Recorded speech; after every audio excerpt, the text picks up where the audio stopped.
Hey everyone, just want to take a minute before we get into the podcast and thank our sponsors of the Forge and Brains podcast. We've got Yukon Forge, World Championship Blacksmiths, Farrier Box, and Wellshod.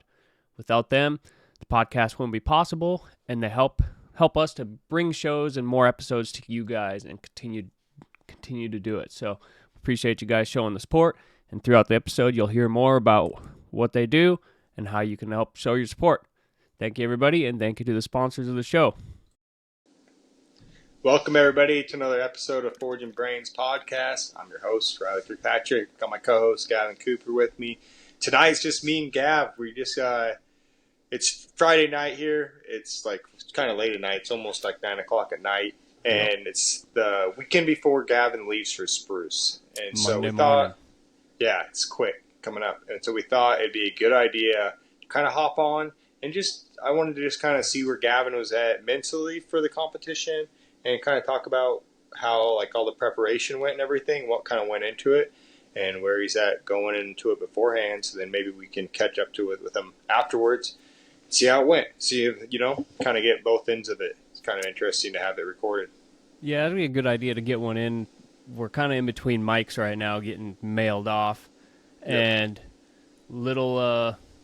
I guess break the news. We're going to have an episode 2 of Travis Coons coming out in the near future, so buckle up, folks. And he was out in Australia judging that contest and said he'll be back in the States here eventually. So be good to get another podcast in before Spruce, since we haven't had one out in about a week and a half. So kind of get one in talking about the preparation.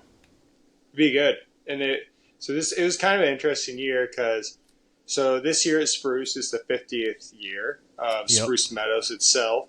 And so everything's kind of surrounded around that number, around the 50th number, So also with this year is 50 competitors.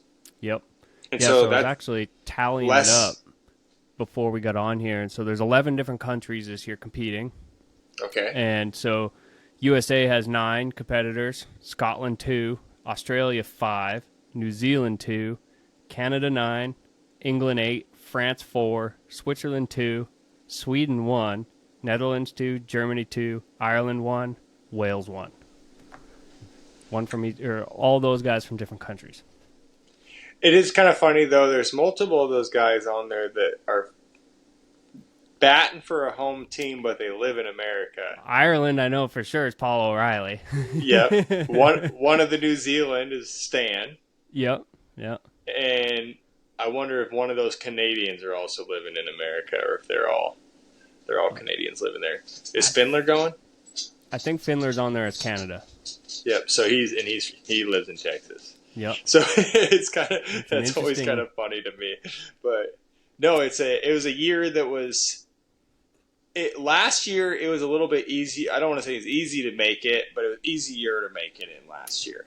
Yeah. They were accepting more people. Mm-hmm.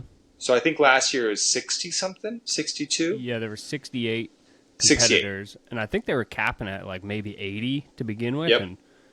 And so to get into Spruce, you got to fill out an application and then send in a resume of your accomplishments as a farrier, which is kind of weird to think about. Weird. Because you send in a resume for a job and you just list off your jobs, but as a farrier, it's hard to list off the things you've achieved in a way. And reflecting back, I was well, I became a journeyman farrier, I've won the open contest, and it's what else do you put on there? And so I just sent that off, and then it's kind of a time where you're you think you've done a lot, and then you start listing it down, you're diddly. I suck. You're wow, this is very little. And so I remember sending it in this year, knowing that it was going to be less. And I was man, I hope I get in. And we were just talking about this morning when we did that podcast with Ed Beeston at Troy's. You guys were oh, you'll get in for sure. You'll get in for sure. And then literally the next day it comes out, I didn't make the list. Didn't make the cut. And it's one of those things is the list is kind of just posted. It reminds me of the movies where they put the football team or like everybody that made the play, like on the wall, Yeah. and everybody's like surrounding it. It's kind of like they post it to like Facebook, so everybody just kind of knows right away, On who's in, if you made it or not. And like the people that made it don't really get like a message, it's just you just all of a sudden know, you see it on the internet. And I remember looking through the list and not seeing you on there. I'm like, oh, dude, Gavin's gonna be so bummed. He's gonna be so bummed. I think I was out forging that day too, and like he messaged me, and I was like, "What?" Like my heart sank. I was like, "No way." I was in a bummed out mood for a few days, to be honest with you. Dude, you were so bummed out because I remember I was like, I'm gonna let this settle for a few days, and then I messaged you and I was like, hey, since you aren't going to compete, we should think about going anyways. Yeah. And doing the podcast and everything. You're like, I don't know, man. I don't think I want to do it. I'm kind of bummed out that I didn't make it. So yeah. I don't want to just be there and not be competing. And it's like, it's a hard thing to do. Like, yeah. As a competitor, to go to a contest and not compete, it's hard to just sit there on the sidelines. She's like, well, it could have been just as easy to go get in a go and do it for an hour. Yep. Instead of standing there and like wishing you would have done it and been like just a sideline quarterback, in a way. Oh, I went the year before just to do podcast stuff, and I was busy all day doing podcast stuff because you were competing, so I was doing it alone. And still, I just felt so. I was like, man, I wish I was shooing. Yeah. Like I wish I was having a go. You like all of a sudden feel like the old man or something. You're like, but I'm not. Like that's. No, it is a moment, but it's so at that time we were gonna go. You chilled out a little bit. And you were like, all right, well, it's probably a good idea if we take the podcast there. Yeah, and then I kind of just focused in on. I kind of got the gist of like we looked at the list and you could tell everybody that made it had been on some sort of national team. They had been. That was everybody at that point had been on their nation's team. Yep. Especially from England, Canada, or USA, countries that had like 8 people going to them, Yep. So it's pretty relevant. So at that point, I kind of like shifted my mindset. I was like, all right, well, I'm going to try to make the WCB team this year. So then next year it's irrefutable, and maybe I can make it in for next year. Exactly. But then, like, I think it was like a week or two before Amarillo, I got the message saying people dropped out. If you want the spot, you can have it. And then that's kind of. But at that point, there was only like 4. What is it like? Was it 4 weeks or 5 weeks that you had to get ready? Or no, it was more than that. So it would have been 2 months. Yep, it was 2 months. Yeah, that's what it was. It was only you had lost about 4 to 5 weeks. Of practice. It was like 6 weeks from the time that we were at Troy's. Yep. Okay. So which was right before April 1st. And so I remember it was kind of a dilemma for you right away if you were going to have enough time to even be ready. That was my concern because I was going to shift and try to spend all that time preparing, use that 6 weeks to start preparing for Spruce, to try to get better, to try to, make up ground that I didn't have last year. So that was kind of my dilemma on deciding, like, do I want to do it? Do I want to take it? And then I just kind of decided, I was like, better to just go and do it instead of saying you wish you would have done it, coulda, woulda, shoulda. Yeah, I mean, because in the end, it is all just competition practice. Yeah. And also I started to think, like, there's no contest in July and August, so what am I going to be practicing for in that time? So I was like, I might as well use that time to practice for Spruce. And really, I would say, especially for a guy of you, that in your competition and your skill level right now, it's not as you do need to practice the shoes, but it's like it's a matter of like, can you get your body ready in those 2 months? Yeah, that's a hard part. Spruce is a marathon. Like I don't think people like, and it's not a real chill. It's a marathon that also has sprints in the middle of it. Like every class is a sprint, but it's a marathon between 6 days. It's 6 days of going and this like having these like all out sprints and then got to do it again the next day. It's not like your normal 3-day contest. Yeah. where you get through it real fast. It's quick. And it's the best of the best from out the world. Like everybody's been on a national team. Yep. Everybody's So been on a national team, multiple world champions there or national champion. It's like it is a crazy event to see how good everybody is. So Yeah. you can't, like, even if you shoe good normally under great conditions, you also have to be in such good shape to still be upholding that standard, not be tired under the horse. That's when stuff starts to drop. The ball starts getting dropped. It's kind of crazy, like, to reflect. So the 2 shoeing classes this year, one of them's a tool and fullard on a foot with a 1/2x1 deep-seated bar shoe that's hammer finished. And then the other one's the plain stamp masslet toe clip with the Danish hind. And compared to last year where we had to do where we thought we had to do the 1/2x1 omnidirectionals on and the little bar shoe, like last year the flogging was in the shoe where you had to like the shoe for the foot, and then the bar shoe wasn't necessarily heavy forging, where this year there's not necessarily heavy forging with the tool and fullard shoe, but there's heavy forging with the bar shoe. So it's like a flip-flop from last year. And It is. But on the foot, so with tool and fullard, everybody knows the test is how good can you get it rasped up and fit up. So Does it fit? Like, did you cut the right amount? Yeah, if you don't cut the right amount, you could save yourself 5 minutes in the vise, or you could screw yourself with 5 minutes in the vise. Yep. And it's flat tool and fullard, correct? Yeah, no heels. Yep. I think they're all front feet. Okay. Yeah, it's all front feet. And All then front I feet. think in the plain stamp you might get a front. Okay. So there is an option for that. So we'll see. Yeah. That's nice that it's all front feet for the tool and fullard. So everybody's hunter fitting, so it is all scored against all hunter fitting. Exactly, yeah. Yeah. No, that's a good deal. But it is another, it's like, because if you draw a hind foot, you have a little bit of fuck off room on the lateral. Yeah, it's kind of open for the judge's discretion at that point too. So. Yep. And then I think with the plain stamp.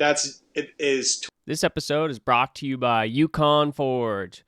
Lately, John has come up with a new design on his punches. So previously they were wooden-handled punches, and now he's re-innovated his line where they're welded-on steel-headed punches. So he's got E-heads and city heads up on his website now. He's also got every other tool that you could need and use in your everyday practice available on his website, yukonforge.com. He's taken over the drive and hammer business from Flatland Forge, and now it's all Yukon Forge, and they have the Edward Martin style hammer as well with the thistle on there. You can check that out. I use it every day in my shoeing practice now, so it's dang sure it works pretty dang good, so I'm happy with it. John's also come up with the propane nut to make ease of tightening on your propane for your forge to the propane bottle and not have to have a wrench on hand. He's got the 2-pound hammers, 1 3/4 rounding hammers, 2.5, 2 1/4, anything you could need. He's got it on his website. He's also got replacement handles. If you need to replace a handle in one of your hammers, you can find those on there as well. So when you go to yukonforge.com, use code BRAINS and save yourself a little bit of money and get 10% off your order. I don't think of it a better idea than that. He's also got hoof knives on there, left-handed and right-handed. He's got tongs in every size that you can need, from 1/4 inch up to 1/2 inch and probably 5/8 inch as well. So go on his website and check him out. We really like working with John because he takes the time to figure out how to make each tool the best that it can possibly be. He's not trying to sell you some gimmick or something that just, it's going to be easier to make it this way. He actually takes the time, figure out the process on how to make this tool the best tool that it can be to last for your everyday work, and he wants to get your money's worth out of it as well. And John's also been there, done that throughout his career. He's been on the American Farriers team. He's judged multiple contests, and he's also had a full career as a farrier. And he's now just getting into bigger, better things. So go check him out, yukonforge.com. Thank you. tool and fuller day, that's day one, correct? Day one. So kind of like my mindset with that one is, since it's day one, that's kind of why we've been doing as many tool and fuller goes. Practicing with Troy was want to start the week off with a good go. It kind of sucks. It's kind of the way, like I was explained last year, was you can kind of have one mediocre go, but the rest have to be really good after that. If you have multiple shitty goes, you're not going to have a chance to make it in the top 10. No. So I was been trying to like hopefully do a really good go from the start and just keep doing good goes from there. Yeah. And I think stay consistent. If one class might be what hinders me, might be like the concave egg bar class. Because that one, I think it's 50 minutes, and then you got to make all 4 shoes paired up. And there's a lot of like, you just got to be precise with where all the elements get marked. I was going to say, it's just going to be placement. Because it's, okay, so it's 4 shoes. Yep, pair of fronts and pair of hinds. And I think that, are they 7 nails each shoe? Yep. 7 nails each shoe, all quarter clipped. Yep. And all have 2 stud. No, 3. They have 3 stud holes. Yep. And they have a nice little like sex appeal in the bottom of the egg bar. Yeah, a little dollop. A little dollop and safe toes. Yep. So, and it's a section that it's like so easy to just fuck it. yeah. 3/8, 7/8 is so easy to screw it up. Well, it's an amount too that it's like if you just safe the toe a little off. Yeah, it's easy. To and now everything's fucked. And you're racked and everything. That's what's going to probably win that class is just the person that can punch. And is it all scored as a group or pairs and pairs? It's a good question. I bet it'll be pairs with pairs. So fronts, and then hinds with hinds, fronts with fronts, and then they'll probably do a conglomerate of the average, and that'll be where you end up in that class. So if you're first here and 30th here, you'll be 15th. Yep, you'll be in the class. Yep. From what I heard, the judges really want to see the stud holes, all 3 of them. They want to see daylight through them as a pair. So, like, they really want to make sure all 3 stud holes line up. So you're going to have a pair that way. So that's a really tricky thing. And so tricky. I guess kind of what I can say. So tricky. This podcast will probably come out, like, on the day of the contest or whatever, but kind of just marking all the nails in the straight. So before it starts, just mark them out with a Sharpie, and then we're marking them all in the straight with your punch, and then you just turn and all the nails are already marked, so you just go, and then they're all consistent. Yep. And then mark on the backside for the 2 stud holes, and then the 3rd one just goes in between your 2nd and 3rd nail. And you're marking on the backside in the straight as well for your stud holes. Studs. Yeah. Yep. Yeah. And so far they've been coming out pretty consistent that way. The biggest thing is just getting the shape right on both of them. And it's a weird shape. It is a weird shape. It's just a shape of a very like straight ran out foot. You know what I mean? Like when you see it, you're like, yeah, it's a foot that's just going north to south. You know, and it's like, and it's got doesn't need egg bars. It's got late quarters, and they're just keeping them in there. You know, it's like. Right on. I could see it dropping on there, right? Like that's a shape that for me it's hard to like when I get that horse in I'm like, okay, this is what you got to do. And I go and I like, oh fuck, you missed that completely. Yeah, exactly. Because you want to put quarters in a shoe naturally. Yeah. You know. You'll do it you'll like put that late quarter in. You're like, oh, it can't be that late. Move that thing up a little bit. And it's not. Not at all. No, that's gonna be the hard thing in that class, I think, is like outside looking at it, and I have never ran it, but I was like, that is going to be so hard to just trust what's going on. Like, it's a nice thing, you get a fireman in that class. Oh, okay. So somebody can rock, because otherwise you'd be fucking burning up concave left. You got 4 welds. 4 welds, 4 shoes, you know. And are you welding each one in one weld heat? If I'm lucky. That's the hope. Yeah. Well, probably more likely you do 2 weld heats because like the first weld heat, just get it welded, get the dollop in there, start it anyways. Second weld heat, and then punch the stud holes. Another great sponsor of the Forge and Brains podcast is America's Farrier Supply, Wellshod. They are always known for the $10 flat rate shipping, and you can't get much better deal than that, hands down, because everything that we use and pretty much is pretty heavy, and a lot of times when you place an order from somewhere else, shipping is going to be very expensive. Wellshod outdoes everybody else in the market because of that $10 flat rate shipping. They are the biggest farrier supply that we know and have in the U.S. They make their own anvils in-house. They have the Cliff Carroll anvils. They have the Scott anvils, and then they also have the Austin Eden Scott anvils for the 200-pounder, and then down to like 70-pound anvils as well.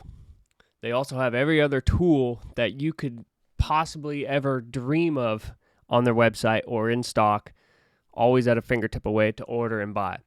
Every single horseshoe that you could ever possibly need is on their website as well. So you can go to their website, wellshod.com, use code BRAINS, and show your support of Forge and Brains podcast and Wellshod. So go check them out.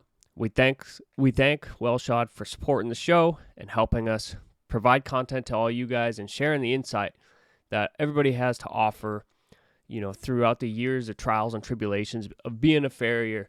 Hopefully that it can pass on information to new people or people that have been in this their whole life and just share those details with everybody. So thank you, Wellshod. Go show your support. Shop on their website and use that code BRAINS.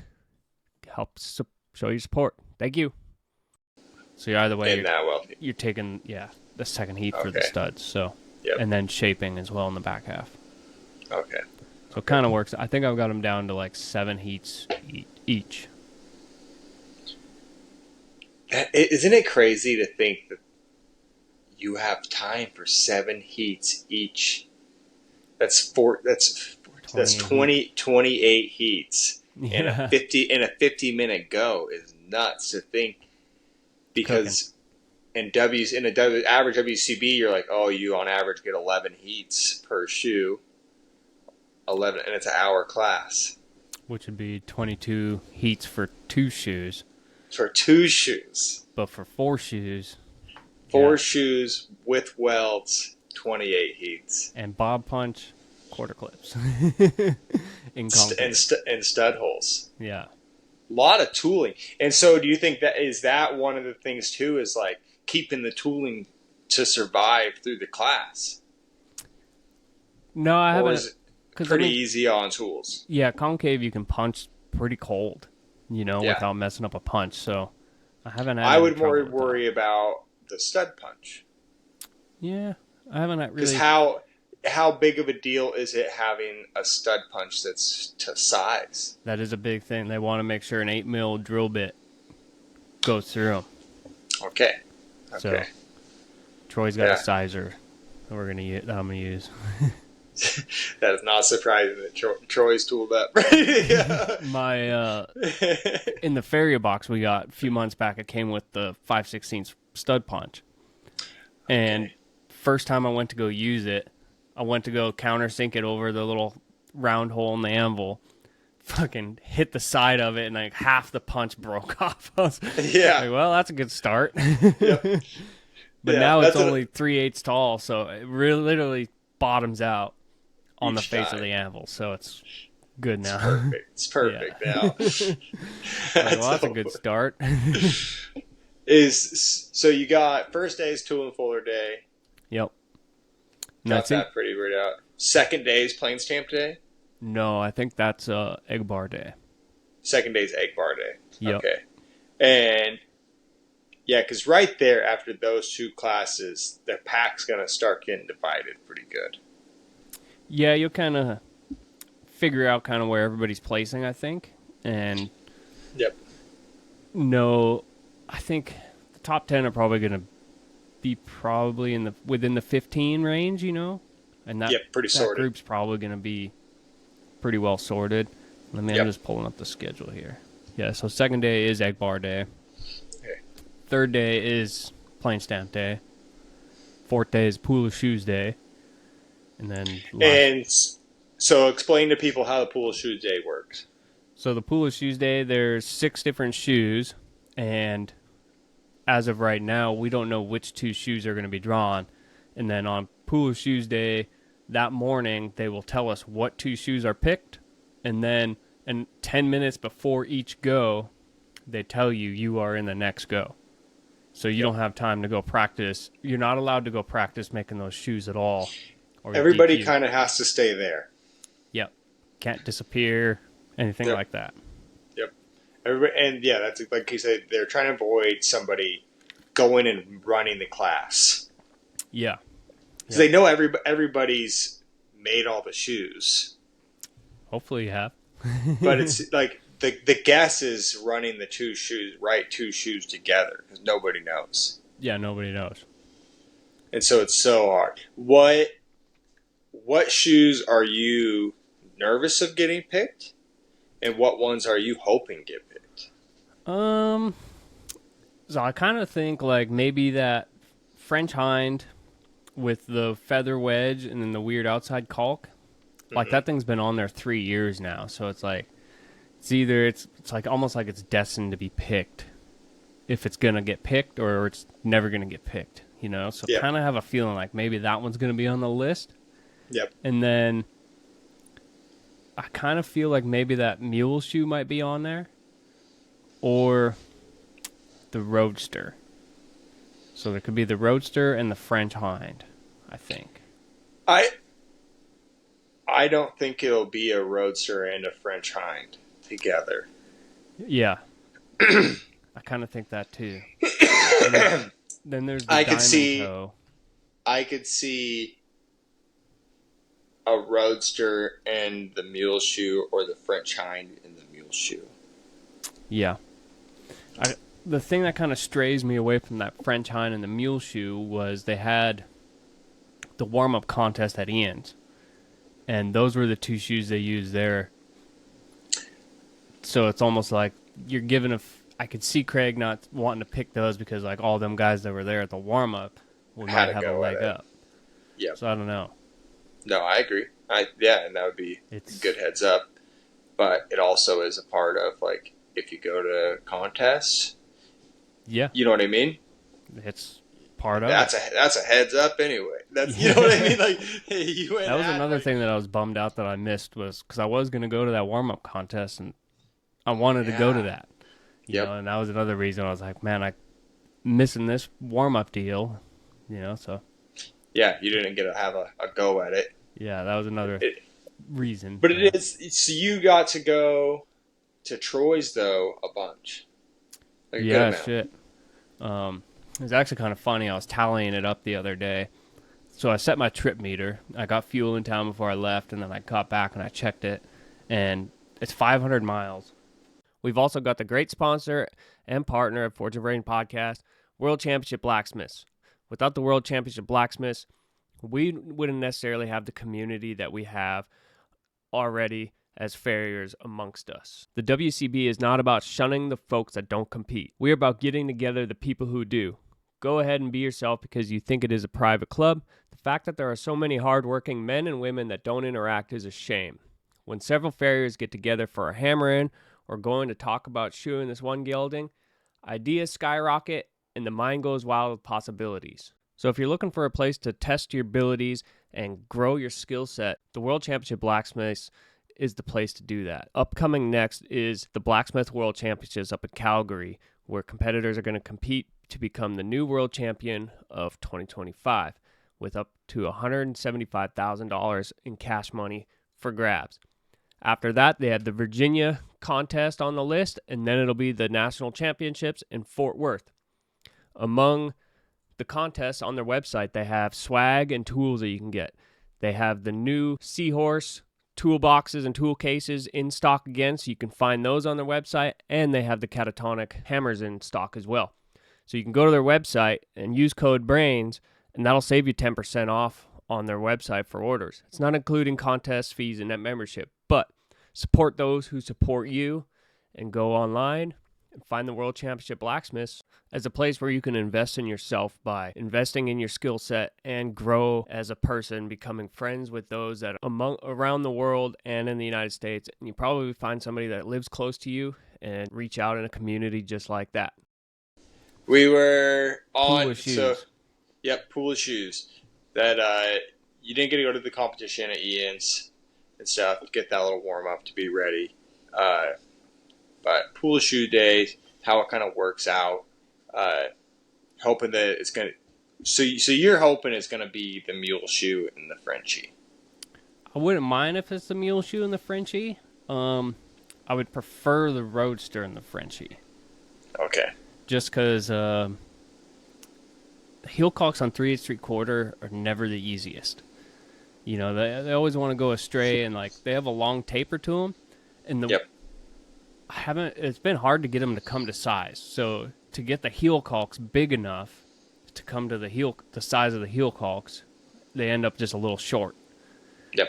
So it's like it's tricky that way, and then like you got to get that. It's crazy. The other thing too is like you think tow bars, they're a cunt to weld, but like this thing here, it's easy to weld. Like no problem welding a tow bar on 3/8 3/4. It's actually kind of fun to be honest, but you got to get it on there straight.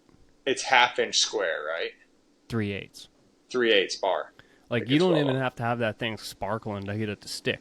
You know, with the Iron Mountain, not like a draft shoe where you want that thing to be hot and get stuck on. Well, it's so much easier to get a soaking heat on that 3/8 3/4. Yeah. And it's just like, ready to go. And it's not spotty at all. Yeah. It's such a smaller shoe that it's getting into the heart of the fire. Just be nice, a lot and uniform, easier, ready to take it. So it's actually kind of fun to make that shoe. I think it's fun to make it. This is kind of the hardest thing is just getting it to come to size with the length out the back. Yeah, I can see that. It seems like 3/8 3/4. The Calkins on 3/8 3/4 it's like it's fast to get a face, and, and it's fast to get a profile, but it's like it takes a lot to get into the. You can hide a lot of material can be hidden or not there in the corner, the back corner. Yeah. Yep. That's where it's like you can kind of like. Well, the caulking looks the same as like me looking down at the ground surface of the shoe, but it's like then when you look at it like from the side, you're like, okay, that's where it's not, or that's all where it is. Yeah, and they got to be kind of tall, to be a flat surface to go because 3/8 3/8 is just 9/16 or something like that. So the caulkins are pretty tall too. They're not just a regular, 3/8 3/8 be 3/4. Yeah, 3/4. My bad. So I was like 9/16. That's kind of tiny. Yeah, that'd be pretty little. Yeah. Yeah. No, it's 3/4, so it's quite a bit. You got to stack the heels up. Yeah. So a lot of material gets put into those. So that's one shoe I wish I could have seen beforehand to see how much taper's in it. You know what I mean? Like, because I worry like you draw it out and it's like fucking paper thin. There in the back half. And you mean tapered as far as like how a Roadster is tapered up. Yeah. In front of the caulking. Mm-hmm. So it's like, is it full thickness all the way to? Yeah. Or is it ate up a little bit? Because traditionally that shoe would be just flat. Yeah, something I haven't thought about is, maybe I'll try this tomorrow, is not bumping the toe on it. Because why would you need to bump the toe if it's got a tow bar on it? It's going to hide a lot of it. And usually I'm a 1/4 inch short both sides. So if I'm bumping a half in, there would be a 1/4 on each side. Yeah. If the shoe is just set out well, it's still going to have just as wide of a toe. Yep. And you're going to have more material. Yeah. You may want to try that out. Yeah, I didn't think about that till just now. Because, it's just natural habit just to bump the toe before you turn it. Especially with 3/8 3/4, it's like. And it's funny. It's something that like I catch myself doing just with inventory when I'm making shoes. Is that like I'll just I'll throw 3 hits each side and then bend the toe, and then I just like find myself not seating it out too much because I'm like, oh, it's kind of already big anyways. You know what I mean?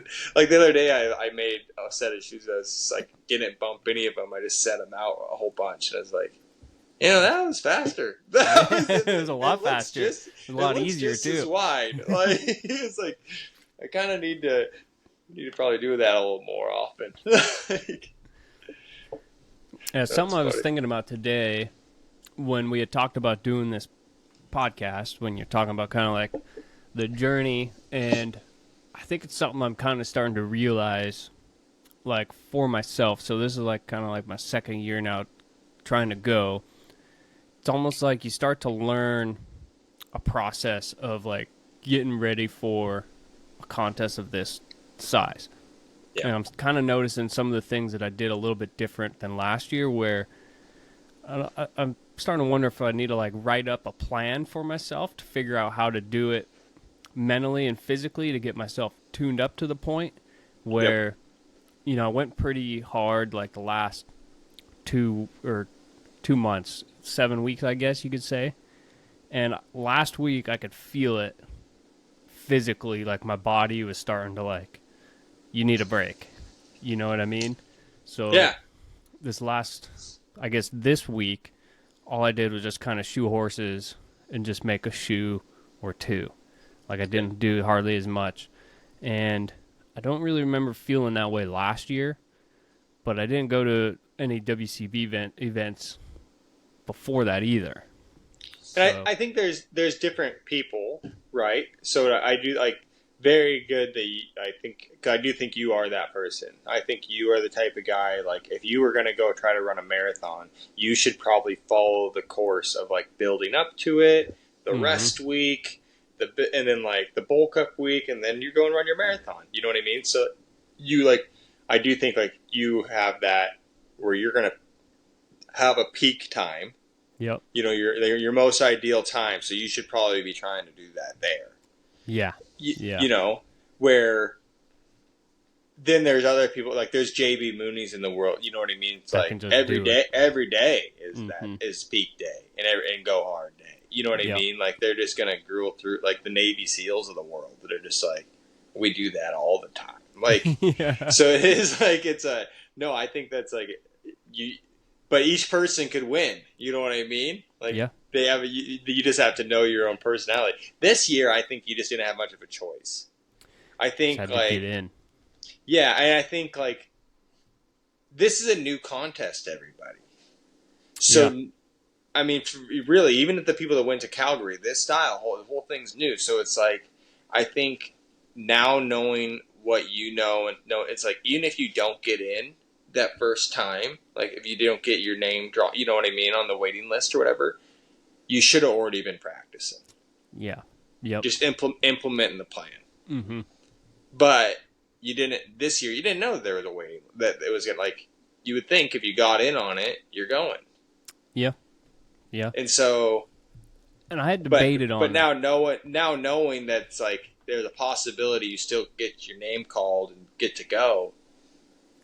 Yeah, You should have just already been practicing. You know what I mean? like I was 10th on the wait list. So I was like, so not far. but I was also like, man, 10 people would have to like drop out. So I was like, That is true. that's a long ways too. But also a couple of people in front of me could have said no as well. So it's good to know kind of for the future in that regard. And yeah, exactly. Yeah, and other people listening to this, like if you're trying to go, even if you don't get in on that first one, and you know that you're the type of person that needs to implement a practice plan leading up to it, you might want to start doing that. And so it's kind of nice for you to know, like it'd be interesting to look back on your calendar and stuff and like nice as horseshoers, so we somewhat have that of how when you started feeling that maxed outness. Yeah. And try to reschedule that so that's happening there. Because I thought that when you sent me pictures of your guys' last practice, I was like, well, you're jiving good. Yeah, they were better. And I was like, hopefully you ain't getting tired. Like, it's just like, hopefully it isn't like, you know what I mean? Like, because I've gotten to practice around you enough too that it's like, I've seen you do that where you're like, you're figuring it out and then you're like, wait a minute, what's even going on?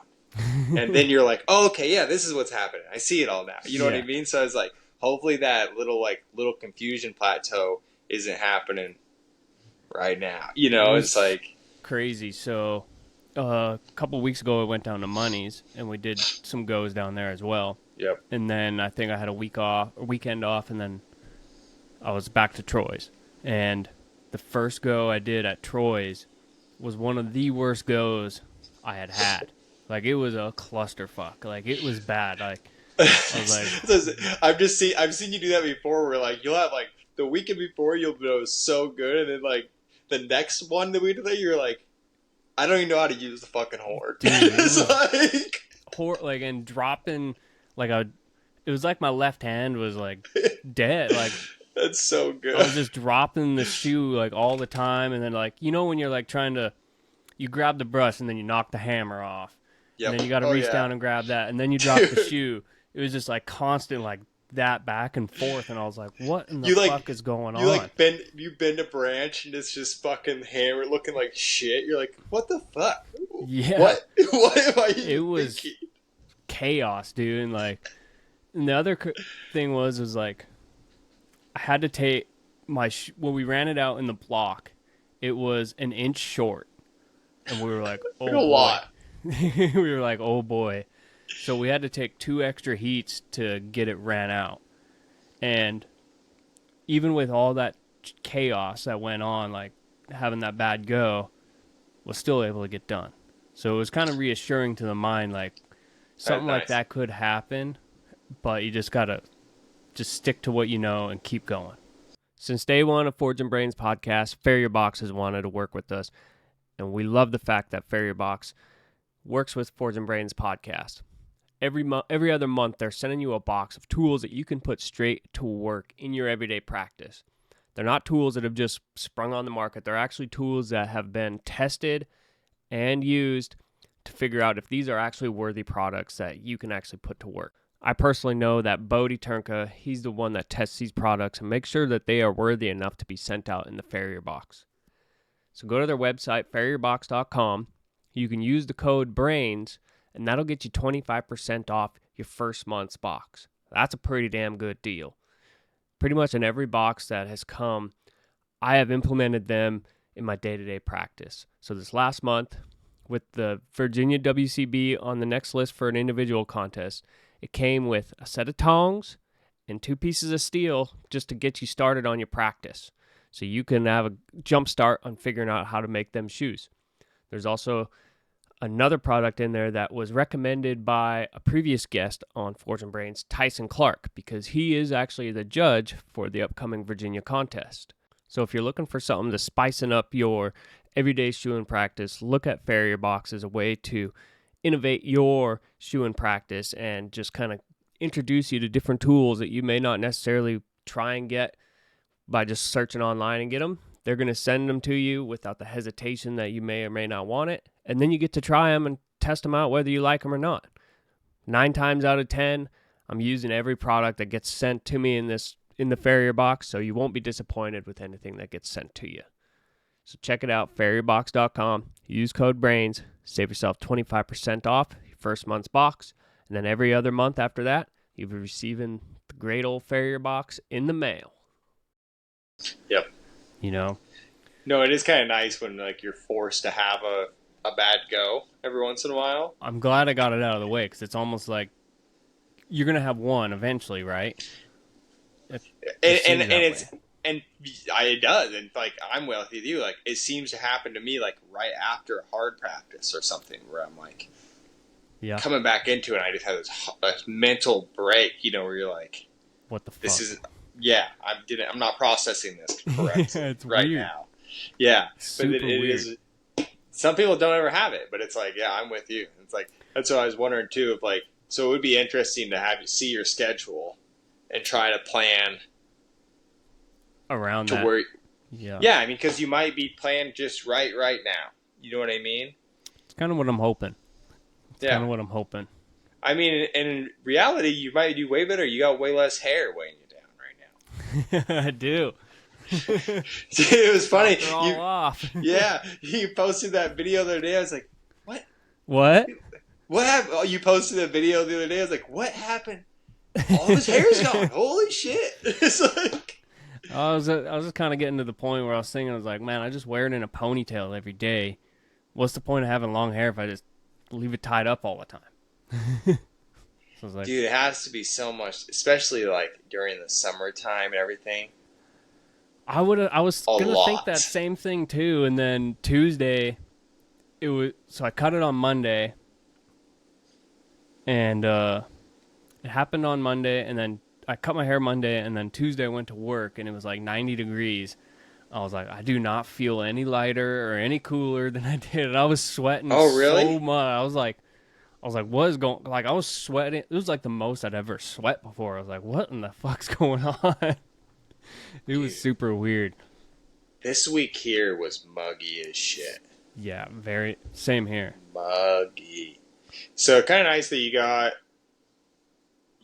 I think you're doing. I think you're in a good spot going into this for this year. Uh, Seems like you don't have any big worries going into it.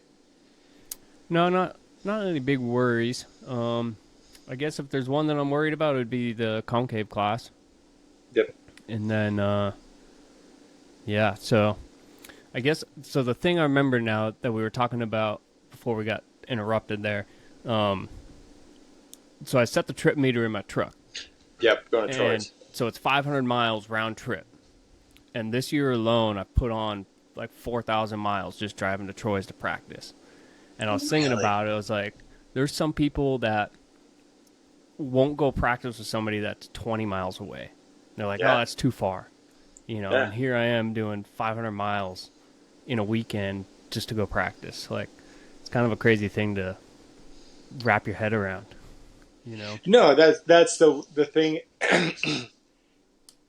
It's anything in life that you want to do. Everybody wants to think that it's going to be so easy and convenient to go do it, and Yeah. it's just not. It's practicing at a friend's house and leaving there at 9 o'clock and driving all the way home and getting home at one in the morning and Tired. waking up tired and going to work the next day. It's brutal. It's brutal, but it teaches. That is one thing that like once you realize that it's just not easy on anybody and you just got to do it. It gets a little less brutal because you're just like, oh, it just is what it is. What I'd be sitting at home on the couch watching TV right now for fucking Comes 5 back to like hours. that type 2 fun thing that we, have talked about. Yep, it is definitely there. Like you feel a sense of satisfaction and gratification. Like when you're driving home, you're like, I'm glad I went there and did it. I'm glad. And people can't you can't shake off that it's like, man, it's making memories with friends. Yeah. You get to spend the whole weekend with friends and people that you like. You know what I mean? Like, what other? If you didn't have the reason to get together with them to practice or something like that, you just don't get together with that buddy. And then it's like, if not, you don't have those friends in life and everything. Where it's like, man, like me and you are good friends. With Troy are good friends because it's just like because you've had forced time almost just spending weekends with them, having dinner with them, and everything else. So it is like a It's like total everybody's worth it thing. brought together by the common goal. There's one common goal where we each have our own goals, which is kind of the common goal of trying to do well at a contest. So you're all brought together for that reason.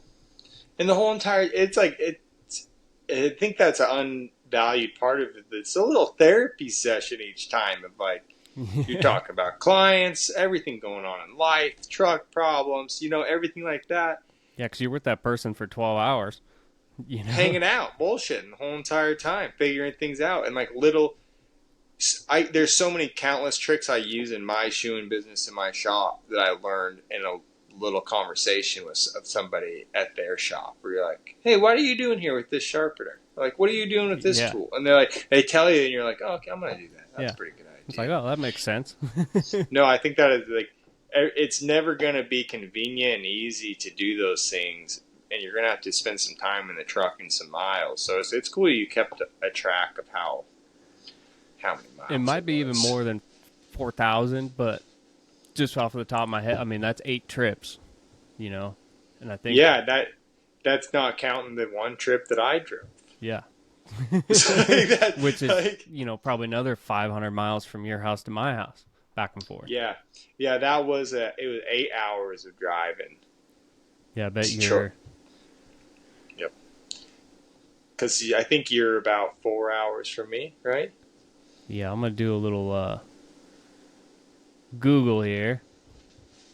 You're 160 miles from my place. 160. Okay. Yeah, so Yeah. 380. It's a very underestimated thing of people thinking how much you just gotta drive, you just gotta go. That's one thing that was like, hopefully people tuned in on Jennifer's podcast of she just went and did things. Yeah, you can't Just be afraid made to it. go. Just go and make it happen.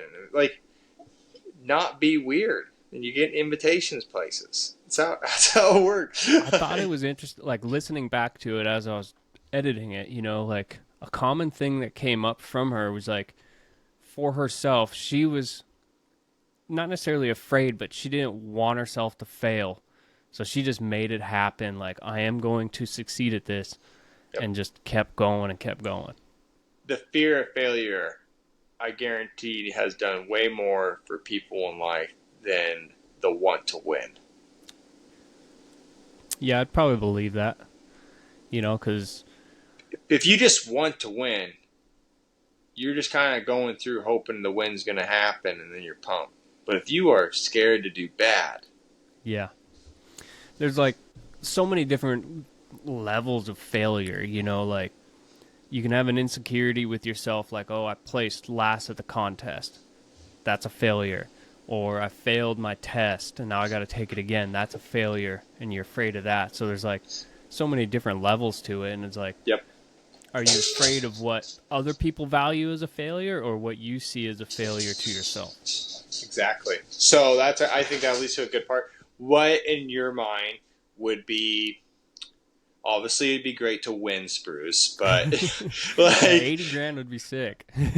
But what would be a win for you, and what to you would be a bummer?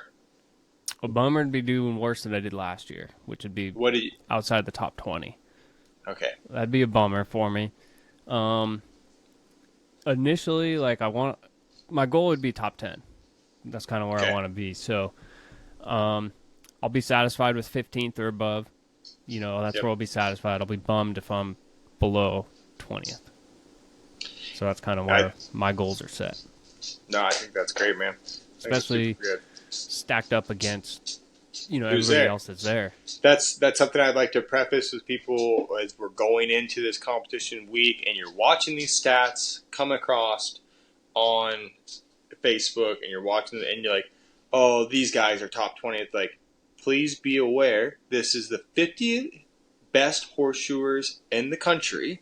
Or not even the country, in the world. 50th best horseshoers in the world. Being there is good. Yeah. Yeah. So no one there is not good. And it's hard to imagine if you haven't been to a competition of this caliber to see the work that's done, nothing's shit. Yeah. Yeah, Nothing. Exactly. It's all so good. Things are getting nitpicked so small on these things. So we have some praise for everybody there. Everybody there is doing great. I could end up last in a class or whatever, and it could be by a tenth of a point, Literally. A tenth of a point could separate last place to 30th. If you get top 15, I will be so pumped. I'd be stoked. I'll be happy. I'd be super stoked for you. I think that'd be something to hang your hat on. It was something completely. Like before putting entries in or whatever, like setting it up in my mind, I was trying to think about like what is an attainable goal, what is kind of like a big one, like world champion, Yep. That would be like over the moon kind of goal, and then like what is one that's actually achievable, and then what is one that you just want to achieve, and I think something everybody could probably check off their list is showing up and going, Yep. what I mean, and like putting in the work to get there, arriving, competing in the first class and getting done. Yep. And Craig says that this is like a contest like this is about a 3-year process of figuring out how to win it. Almost, you gotta go through the process of being there. But it is still a deal of like, I have no doubt a guy like you or other guys there that's like, if they start getting into even if their hope is to just make top 15, if they start getting towards the end of the contest and they got blood in the water, you have enough fire in you to go keep going and win it. So yeah, hopefully. Yeah, it's gonna be kind of a mad dash. So like Spruce happens, and then Virginia's like 3 weeks after that. Yep. So we straight off to Virginia from there.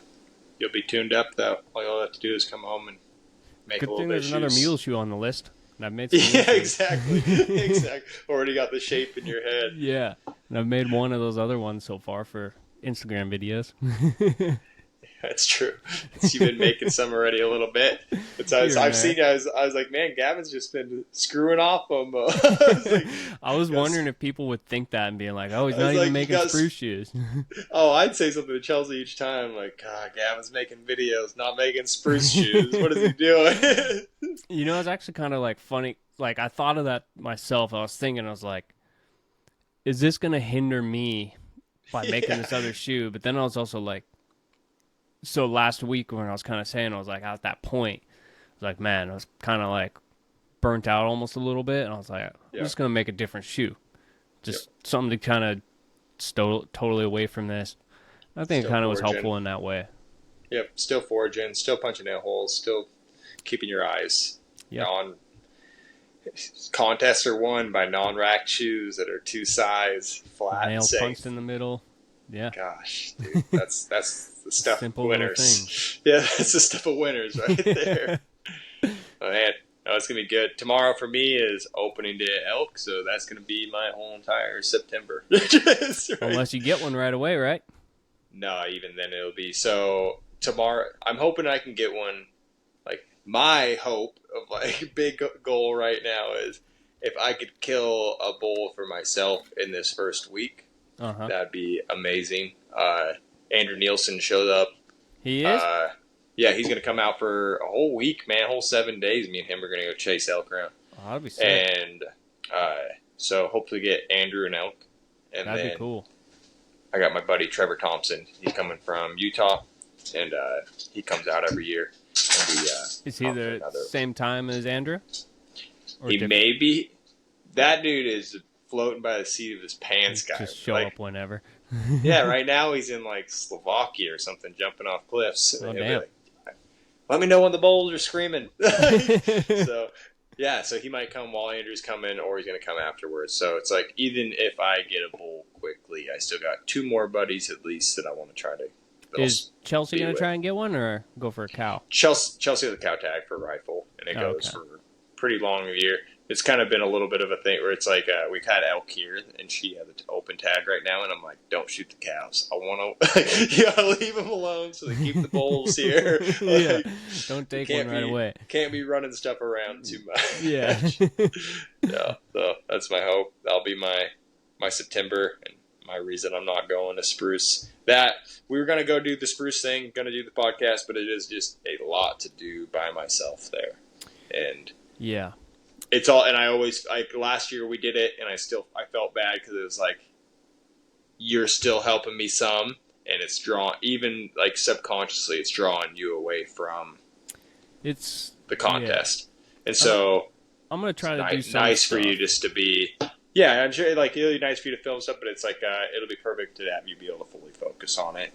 Yeah. And I remember when we did that podcast before I made the list, and we had kind of said like, oh, we got some ideas, some stuff that we're going to go do.